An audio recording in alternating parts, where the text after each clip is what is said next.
Across the history of car racing in Australia, there have been some truly awful teams.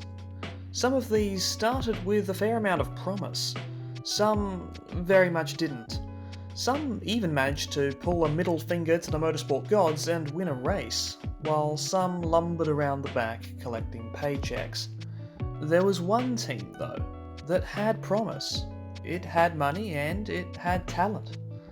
But it collapsed within 5 months of its establishment. This is the tragic tale of IntaRacing. IntaRacing was to be a single car operation centred around owner-driver Marcus Marshall. He was a better driver than his video game auto-generated name would suggest. He performed better than the likes of Will Davison and John Martin in A1GP, he'd raced in Champ Car and boasted top 3 finishes in 2 national and 3 state championships. His Supercars career, though, hadn't been as successful to this point. He began his career driving some pedal cars that Paul Cruikshank seemed to think had actual engines in them, before being added to Brightech's Supercars career body count. He'd shown promise though. He'd gotten a pole and 9th at Winton in 2006, although that pole was solely due to the reverse grid format that race was undertaken in. He equalled Jack Perkins' point score in the same car in under half the races in 2007, and he'd been the least useless of the Brightech second drivers by far, beating 7 other full-time entrants in 2008. And then the GFC came and Bright's lights were dimmed. Brightech became a single-car Stone Brothers satellite team, and Marshall was stuck on the outer, again. There were chances though. His father lined up opportunities to buy teams from Mark Larkham and later Paul Wheel, but Marcus nixed both deals. As he tells it, he just didn't want to be the Supercars version of Lance Stroll, and I can't say I blame him. So, obliviously ignoring the fate of his until very recently current boss, Marshall decided to join the long and prestigious list of owner-drivers in V8 Supercars. And so, Marcus Marshall Motorsports, or was born. Marshall would be one of at least 7 owner-drivers to take to the track in the 2000s, and if he'd bothered to do any research at all on how they went, perhaps he may have reversed his decision. Their combined stats make for grim reading, especially Kelly's. He was Scaife's teammate for all of the years that Scaife owned HRT. He saw the toll it took on his results and mental health, how it shortened and ruined his career, and then went on and did the same thing anyway. Wow. But things looked promising for Not only was their driver a somewhat proven international racer, but they had money-laden backing from 2 of Marshall's own mates, Daniel Tzvetkoff and Salvatore Spaghetti.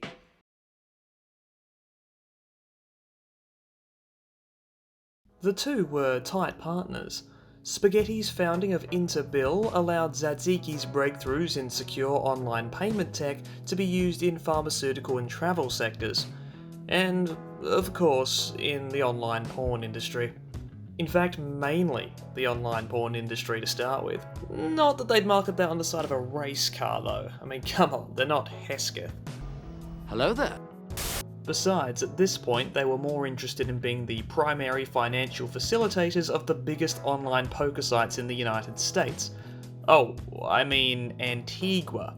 They're all totally based in Antigua. No, their sponsorship took the form of one of IntaBill's products, spruiking their lending division's Access Cash predatory online payday loan service, which was about as welcome after the GFC as a gunshot wound. Regardless, Spaghetti and Tzvetkoff's IntaBill ripped enough delicious dollary-doos from the pockets of porn and poker addicts alike to christen the team... IntaRacing. How imaginative. The cash also bought a shiny new Ashmore facility, not far from Big Dick Dan's $28 million McMansion, and his yacht, and his ridiculous nightclub, and the usual Lambo with the usual pathetic custom plates. Now, I know what you're thinking. an owner-driver operation with a weird finance sponsor and a driver that's hardly black label.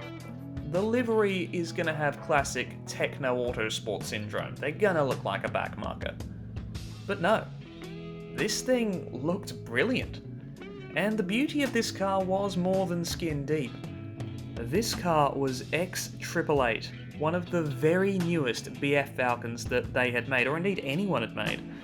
But it came with the promise of an even newer car, an FG Falcon, much like Whincup and Lowndes were using to dominate the 2009 championship. But that FG Falcon would never come. If you've been paying attention, well, firstly, here's a big gold star, well done.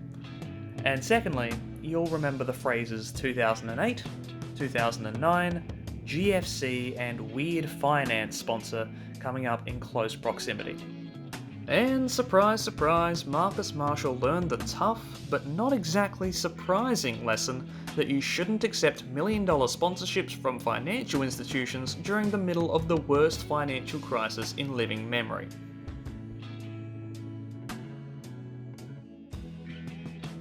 And IntaBill was, despite prior appearances, a powder keg.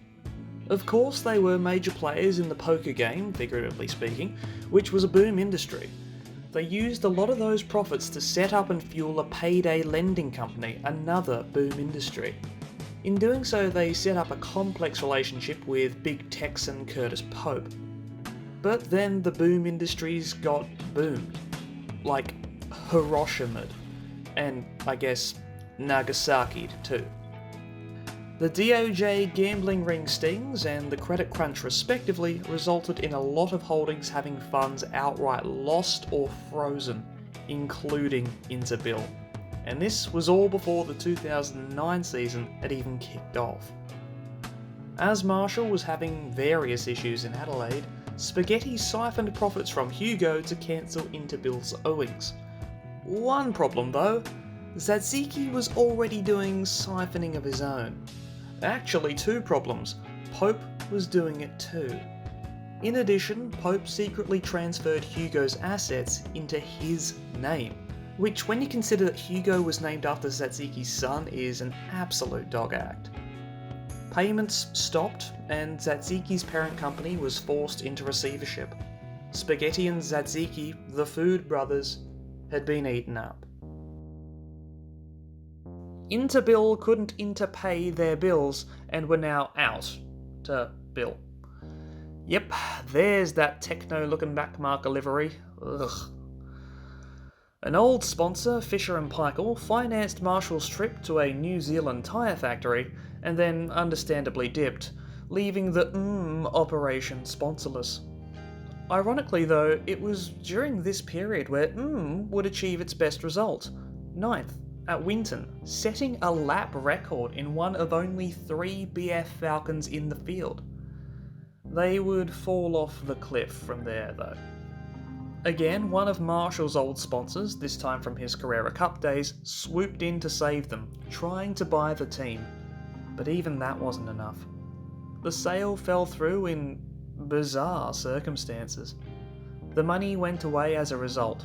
Roland Dane kept their shiny new motor in lieu of the missing payments for that shiny new FG that Marshall could no longer afford, and the team rocked up at the next round in Townsville with a car that had a big old hole where the engine normally goes. Marshall was fined 150 big ones for wasting everyone's time. But there was still a chance. They could get out of this. They just needed nothing else to go majorly wrong and they'd survive. Oh no, their financier is in jail for fraud and his assets have been seized and he's been sued by that spaghetti dude from before. Great. Things were messy. No, not that messy. Pope had turned on Tzatziki and now so had Spaghetti. The poker companies were baying for blood and he faced 75 years in jail and $2 billion worth of asset forfeiture, including his little pet project of a race team. The mob was after him and he was put in witness protection. Meanwhile, Spaghetti was just existing, I guess. No one came after him. Despite it being his company too, no one seemed to write articles or thrilling biographical works about him. In fact, He was the one cleaning up the messes behind the scenes. So the team died in weird circumstances, and Marcus Marshall had to cool his heels on the sidelines while the man he outperformed in the same A1 GP car won Sandown and Bathurst. But that wasn't even the worst bit. Marshall had an offer from yet another old sponsor in 2008. Irwin Tools came knocking, presumably because their normal mobile billboards were too fast to read and they needed something slower. Oh geez, that's cruel. Sorry, Marcus. But they offered $1.5 million, and Marshall, again, nixed a deal that could have saved his career to hawk a product that never even ended up in the hands of a single Australian. Hi, I'm Marcus Marshall, and here's your chance to win $1.26 million with the Irwin Sponsorship Challenge. A great success! And to put that pile of Irwin cash into perspective, Marshall's team's assets, once the team was dissolved, were later auctioned off for just under $400,000. In 2010, in a recuperating world now in the shadow of the GFC, an owner-driver wins in a privateer, Queensland-based team with a 888 FG Falcon. In an alternate universe, this may have been an Irwin-backed Marcus Marshall winning the trophy. In this universe, though, it's Jonathan Webb. Webb would go on to win Bathurst and oversee a further 4 round victories with his team. Marshall would race a supercar 4 more times, ending his time in the sport with a top 10 at Bathurst in 2011. His last recorded race was 5 years ago. I entered the production of this video with this image in my head. A sad, old-looking car with no sponsor, occasionally glimpsed at the back of the pack. I vaguely remembered Inter as being a joke. Ha ha, funny shit team was this video's entire design statement. But the more digging I did, the more emotionally attached I became to this beleaguered team. Was this team's failure a surprise? No, of course not. It was one of 3 supercars teams from Ford alone to flame out just that year, and it had far less pedigree than all of them. But was it funny? No, of course not. This was a man who just wanted to race. He had a friend who promised he'd be able to make it happen, and then he just turned out to be a complete bastard. Marshall put his career in the hands of a trusted company, hoped that they'd save him from drowning, but they dropped an anchor on his head. And he did all he could do to get back to the show, but no one could see past this fucking mess. And as for the Food Brothers, Spaghetti, well, he just kept on running a quite reputable law firm. Tzvetkoff was arrested but turned informant, initiating the Black Friday gambling ring bust, which seized the domains of the biggest online poker sites, making billions in winnings disappear and ruining the life of John Boyce's friend. Eventually, he returned home, and the police never found his supposed secret stash.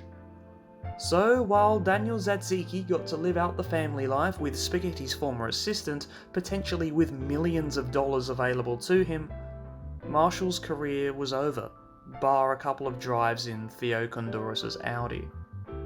And it's so weird to think about not just how his career ended, but why. If we link each causality, butterfly effect style, we can trace it all back to this. Marcus Marshall's dream was shattered because of a lonely nerd's pornography fixation. Never mind going blind, if you JO too much you can ruin a racing driver's livelihood now apparently. I've only had a couple of interviews and a podcast to get a gauge on Marcus Marshall, and you know what? He just seems like a nice fella, an ordinary fella, who just wants to drive cars really fast. And don't we all? Apparently he plans to return to racing in 2022, back where it all began for him in Formula Ford. I hope he does. And I hope he does well. Cheers for watching. This was an interesting video to create. If you enjoyed it, chuck a like and let us know what stories you want to see retold. Big ups to James Leighton. His book Alligator Blood was a great resource to get background on IntaBill and Daniel Tzvetkoff from, and it's a really fascinating read. Do check it out. The next project is a sequel to the cryo exorcism video detailing Melbourne's rise, which should be good fun. I'll see you then.